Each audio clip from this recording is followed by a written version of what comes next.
করছে রাষ্ট্র, এটা হচ্ছে আমার বাপের দেশ, ওই বাপের মুল্লুক বানিয়ে নিয়েছে তারা এবং যা ইচ্ছা তাই। এক ভাই প্রশ্ন করছেন সুন্দর বাংলাদেশ গঠনে ইসলামী ছাত্র শিবিরের পদক্ষেপ ভূমিকা কি? আমাদের স্লোগানটাই হচ্ছে সমৃদ্ধ সুন্দর একটি বাংলাদেশ গড়তে আমরা কতগুলো ক্রাইটেরিয়া ফলো করব, সৎ, দক্ষ আর দেশপ্রেমিক নাগরিক তৈরি করব। আমরা মনে করি যদি কারো ভিতরে সততা থাকে কিন্তু দক্ষতা না থাকে, এই সততা ভ্যালুলেস হয়ে যায়। সততা আছে কিন্তু ব্যবহার করার জায়গা নাই। আমরা দ্বিতীয়ত বলছি তোমার ভিতরে দক্ষতাও গড়ে তুলতে হবে। আর দক্ষতা আছে, সততা আছে, বিদেশে গিয়ে কাজ করতেছি, অনেক টাকার মালিক হয়ে যাচ্ছি। ইসলামী ছাত্র শিবির লাস্ট বলছে দেশপ্রেম তোমার ভিতরে থাকতে হবে। এ দেশ তোমার প্রতি অনেক টাকা খরচ করছে, তুমি ইউনিভার্সিটিতে পড়ো, তোমরা এখানে মাদ্রাসায় যারা পড়ছো, এভারেজে প্রতি বছর 10,000 টাকা করে গভর্নমেন্ট তোমার পিছনে খরচ করে। তুমি স্কুলে পড়াশোনা করলে 25,000 টাকা করে এভারেজে গভর্নমেন্ট তোমার পিছনে খরচ করে। আর তুমি যদি ক্যাডেট কলেজে পড়ে থাকো, এভারেজে 1,35,000 টাকা করে পার ইয়ার তোমার পিছনে গভর্নমেন্ট খরচ করে থাকে। মাদ্রাসার ছাত্ররা একটু বৈষম্যের শিকার, এর বিরুদ্ধে কথা বলতে হবে। মাদ্রাসা যারা আছে কথা বলতে হবে। এই রাষ্ট্র আমার সমান অধিকার নিশ্চিত করতে 100% ব্যর্থ হয়েছে। শুধু মুখে মুখে বুলি আউলাইলেই হবে না। এ রাষ্ট্রের সংবিধান আমাকে যে রাইটস দিয়েছে, সেই রাইটস আমাকে বুঝিয়ে দিতে হবে এবং বুঝে নেয়ার প্রজন্মটাই হচ্ছে জেনারেশন জেন জেড। এই প্রজন্ম তাদের অধিকার বুঝে নেবে ইনশাআল্লাহ। সুতরাং এই রাষ্ট্র আমার জন্য যে খরচগুলো করে, এটা আমার লায়াবিলিটি তো রাষ্ট্রের প্রতি থাকতে হবে। আমরা সেই দেশপ্রেম গড়ে তুলি এবং স্বাধীনতার পরে এই বাংলাদেশকে নিয়ে যদি কোনো ভাবনা করা কোনো রাষ্ট্র ইসলামী দল থাকে, ইসলামী ছাত্র সংগঠন থাকে, সেটা হচ্ছে ইসলামী ছাত্র শিবির। ইসলামী ছাত্র শিবির যে কার্যক্রমগুলো করেছে অ্যানালাইসিস করে দেখবেন, লোপাটের রাজনীতি ইসলামী ছাত্র শিবির করে না। এমন মানুষ তৈরি করেছে, যে জায়গায় এই মানুষগুলো গিয়েছে সেখানেই দক্ষতার পরিচয় দিয়েছে, দেশপ্রেমের পরিচয় দিয়েছে। বিগত ফ্যাসিস্ট আমলে আমাদেরকে প্রমাণ করার জন্য কি করতো, মেসে মেসে অভিযান চালিয়ে প্যান্ট পরায়ে বলতো যে টাকলুর উপরে প্যান্ট আছে কিনা, যদি থাকতো বলতো এটা নিশ্চিত শিবির করে। এরপরে মসজিদে গিয়ে দাঁড়ায় থাকতো, মসজিদে নামাজ পড়তে আসে কে কে, খোঁচা খোঁচা দাঁড়িয়ে আছে, এরপরে মানে নমনীয় ভাব, মাথা নিচু করে হাঁটে চলে, সালাম দিয়ে কথা বলে, শিবির করে।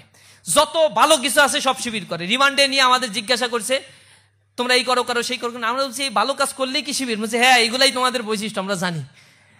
যত ভালো তার সাথে শিবির, এগুলো একটা ট্যাগ দিয়ে আমাদেরকে এরকম বানায় ফেলছে। বলে ও ঘুষ খায় না তাহলে শিবির করতে, ওর চাকরি থেকে বরখাস্ত করতে হবে।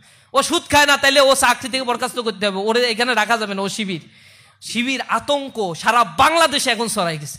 এখন অনেকে বলে হলে শিবির কমিটি দেয় না কেন? হলে কমিটি দিতে হবে, ঢাকা বিশ্ববিদ্যালয় বলে, অথচ ছাত্ররা হল কমিটি ঢাকা বিশ্ববিদ্যালয়ে চায় না। স্পষ্টভাবে বলছে হল কমিটি না, রাজনীতি আবাসনের জায়গায় হবে না। একটা মেজরিটি পার্সেন্ট 80-90% ছাত্র এটা চায়। প্রশাসন ছাত্রদের মুখোমুখি ছাত্র শিবিরকে দাঁড় করাতে চায়। আমরা বলছি ছাত্র শিবির কখনো ছাত্রদের মুখোমুখি দাঁড়াবে না। যখন ছাত্ররা ফিল করবে পলিটিক্স দরকার, ট্রমাটাইজ একটা সিচুয়েশন থেকে ছাত্ররা এখন উঠেছে। বিগত 15 বছরে রাজনীতি বলতে, ছাত্র রাজনীতি বলতে গণরুম গেস্ট রুম কালচার। তারা বুঝেছে রাজনীতি মানেই হচ্ছে দখলদারিত্ব, চাঁদাবাজি, ছিনতাই। এরপরে বয়স শেষ হয়ে যায় 15 বছর আগে, এরপরে এখনো পর্যন্ত সভাপতি, এইগুলো চলে। এগুলো বলছে তারা রাজনীতি। এই রাজনীতিকে তারা ঘৃণা করে প্রত্যাখ্যান করেছে। তারা প্রকাশ্য দিবালোকে জবাই করে করে মানুষকে হত্যা করছে।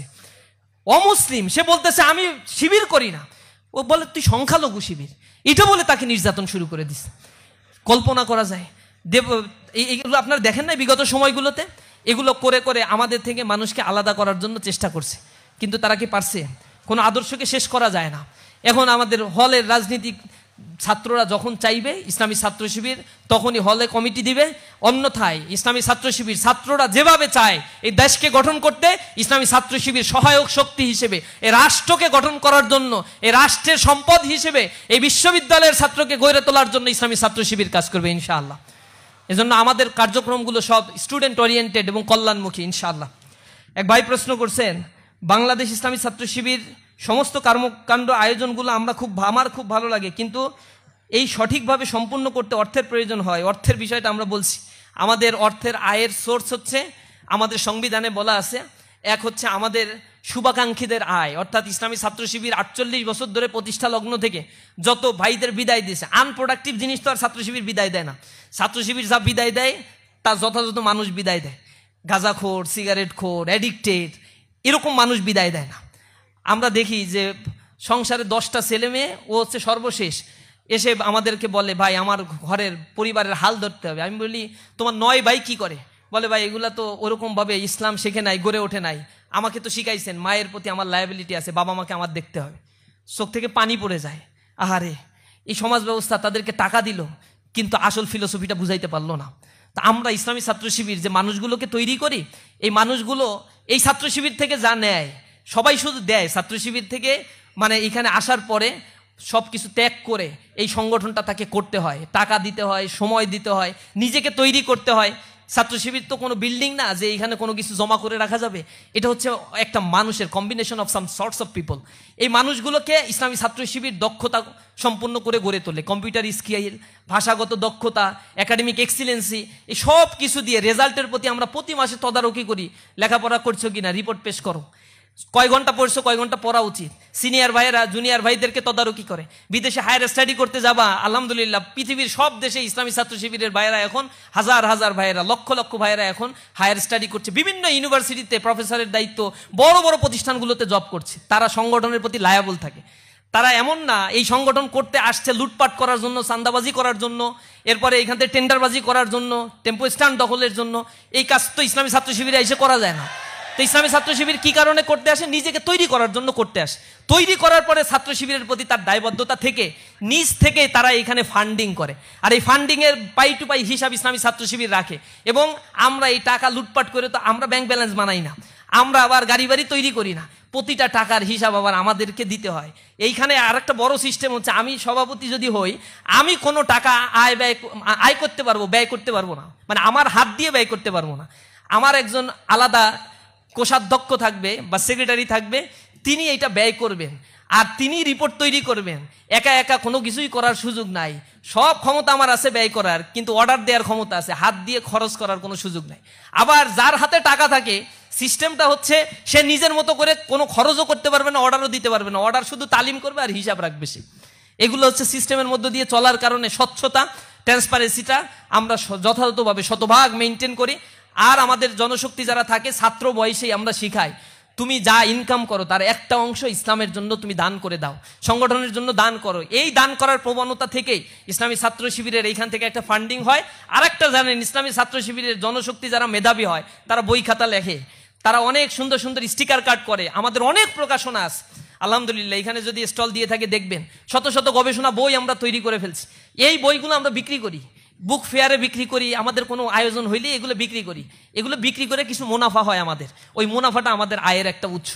এরপরে আমাদের কিছু পত্রিকা আছে রেগুলার, আমরা পত্রিকাগুলো বের করি, এই পত্রিকাগুলো বিক্রি করে কিছু টাকা পয়সা আমরা পাই, ওই টাকাগুলো আমরা আয়ের উৎস হিসেবে রাখি। এই টাকা পয়সা দিয়ে আল্লাহ রাব্বুল আলামিন বরকত দেয় অল্প টাকায়, এদিক ওদিক খরচ করা লাগে না, তো নিজেদের বিদেশে টাকা পাচার করা লাগে না সুইস ব্যাংকে, এ কারণে সব টাকা আল্লাহ রাব্বুল আলামিন বরকত ঢেলে দেয়। তো এগুলা নিয়ে অনেকে আবার টেনশন করে, এত টাকা পায় কই পায় কই। নিজেদের তো কেউ সাবেক তো তাদেরও অনেক আছে, কিন্তু কেউ ফান্ডিং করতে চায় না। 1 টাকা ফান্ডিং করলে চিন্তা করে আমার প্রমোশনের জন্য তুমি কি করবা, আমার জন্য তুমি একটা স্লোগান দেবা কিনা, তাইলে টাকা দেবো। এই রাজনীতি ইসলামী ছাত্র শিবিরে চলে না। কোনো ভাইয়ের রাজনীতি, কোনো দাদার রাজনীতি, চাচার রাজনীতি ইসলামী ছাত্র শিবিরে চলে না। বিধায় এই সংগঠনটা একটু পরিশীলিত এবং এটা থাকবে কিয়ামত পর্যন্ত ইনশাআল্লাহ। এক ভাই প্রশ্ন করছেন, খেলাফতে ছাত্র শিবির আস্থা রাখে কিনা, গণতন্ত্র নিয়ে ছাত্র শিবিরের বিশ্বাস কি? খেলাফত আর গণতন্ত্র পাশাপাশি দাঁড় করানোর কোনো কারণ নাই। ইসলামী ছাত্র শিবির খেলাফতে বিশ্বাস করে এবং খেলাফত ব্যবস্থা সম্বন্ধে যে নেগেটিভ ট্রমা ছড়ানো হয়েছে, এর ব্যাপারে ইসলামী রাষ্ট্র কাঠামো কেমন হবে এই নিয়ে লক্ষ লক্ষ বই রচনা হয়ে গেছে। ইসলামী আইনশাস্ত্রবিদরা এরা লিখে ফেলেছেন, আপনারা এটা একটু দয়া করে পড়বেন। এবং খেলাফতের সাথে ডেমোক্রেসিকে জড়ানোর কিছু নাই। খেলাফত একটা বিশ্ব ব্যবস্থাপনা, এটা রাষ্ট্র, একটা সমাজ ব্যবস্থাপনা, কিন্তু ডেমোক্রেসি এটাকে আমরা কোনো মতবাদ মনে করি না, এটা নির্বাচনের একটা প্রক্রিয়া মনে করি। শুধু নির্বাচনের সময় এক এক দেশে ডেমোক্রেসির এক এক রকম ফর্ম আছে। বাংলাদেশে এক ধরনের ফরমেশন, পৃথিবীর 96টা দেশে পিআর সিস্টেমে নির্বাচন হয়, কোথাও শুধু প্রেসিডেন্সিয়াল ইলেকশন সিস্টেম, কোথাও দ্বিকক্ষ বিশিষ্ট সিস্টেম, কোথাও লোকসভা বিধানসভা, এরকম বিভিন্ন সিস্টেমে ডেমোক্রেসি আছে পৃথিবীতে। এগুলো নির্বাচন একটা প্রক্রিয়া ছাড়া আমরা ডেমোক্রেসিকে আর কোনো কিছুই মনে করতে রাজি না। এটা কোনো মতবাদ বা মতাদর্শ হিসেবে আমরা এটাকে মানতে রাজি না। সুতরাং এই ডেমোক্রেসির সাথে এইটাকে মিলানোর কোনো সুযোগ নাই। ডেমোক্রেসির সব জিনিসগুলো খারাপ না, ইসলামে অনেক বিষয়গুলো এখানে অ্যাকসেপ্ট করা হয়েছে। ইসলামে নির্বাচনের সুনির্দিষ্ট কোনো পন্থা আল্লাহ রাসূল বাতলে দিয়ে যান নাই। এ কারণে পরবর্তীতে যারা ওলিয়া আহাদ যারা ছিলেন অথবা আহলে রায় যারা ছিলেন, তারা এগুলো সুনির্দিষ্ট করে গিয়েছেন বিভিন্নভাবে নির্বাচনের প্রক্রিয়া কেমন হতে পারে। সেগুলো কিছু কিছু ক্ষেত্রে ডেমোক্রেসির সাথে আদর্শিকভাবে সাংঘর্ষিক কিছু বিষয় আছে, কিছু বিষয় আছে এগুলো অ্যাকসেপ্টেন্সি। যেমন বলা হয় ডেমোক্রেসির মাধ্যমে আল্লাহ হবেন, ডেমোক্রেসিতে বলা হয় জনগণ সর্বময় ক্ষমতার মালিক। আমরা বিশ্বাস করি না, জনগণ কোনোদিন ক্ষমতার মালিক হইতে পারে না। জনগণ আল্লাহ রব্বুল আলমিনের পক্ষ থেকে খেলাফতের দায়িত্বপ্রাপ্ত একজন ব্যক্তি, এবং দুনিয়াতে এই খেলাফতের দায়িত্ব আল্লাহ রব্বুল আলমিন তাকে দিয়েছেন। আল্লাহ রব্বুল আলমিনের যে ক্ষমতা, এই ক্ষমতাগুলো সার্বভৌম ক্ষমতা জনগণের মাধ্যমে আল্লাহ বাস্তবায়ন করিয়ে থাকেন। এ কারণে আমরা মনে করি, আমরা যদি রাষ্ট্র ক্ষমতায় যাই, ইসলামিস্টরা মনে করে যে রাষ্ট্র ক্ষমতায় গেলে আমরা হব রাষ্ট্রের খাদেম, সেবক, আমরা রাষ্ট্রের মালিক হব না। রাষ্ট্রের মালিক আমরা হয়ে রাষ্ট্র থেকে লুটপাট করব না, রাষ্ট্রের খাদেম হব, জনগণের সেবক হয়ে আমরা কাজ করব। আমাদের অনেক জবাবদিহিতার জায়গা সেখানে থাকতে হবে। আর যারা মনে করে আমরা মানে রাষ্ট্রের মালিক, তারা তো ক্ষমতায় গেলে নিজেদেরকে রাষ্ট্রের বলে না, আমার বাপ স্বাধীন করছে রাষ্ট্র, এটা হচ্ছে আমার বাপের দেশ, ওই বাপের মুল্লুক বানিয়ে নিয়েছে তারা, এবং যা ইচ্ছা তাই করছে এই রাষ্ট্রের মধ্যে। সুতরাং ওই সিনারিও ইসলাম পছন্দ করে না। ইসলামের আহলুল হাল্লি ওয়াল আকদ আর ওলিয়া আহাদের সিস্টেম রয়েছে, মজলিসে শুরার সিস্টেম, এগুলো বিস্তর আলোচনা, এগুলো নিয়ে সেমিনার হলে কোনোদিন হয়তো আপনাদের সাথে আলোচনা করা যাবে। আপনারা ইউনিভার্সিটিতে পড়েন, বিস্তর পড়াশোনা করবেন আপনারা ইনশাআল্লাহ।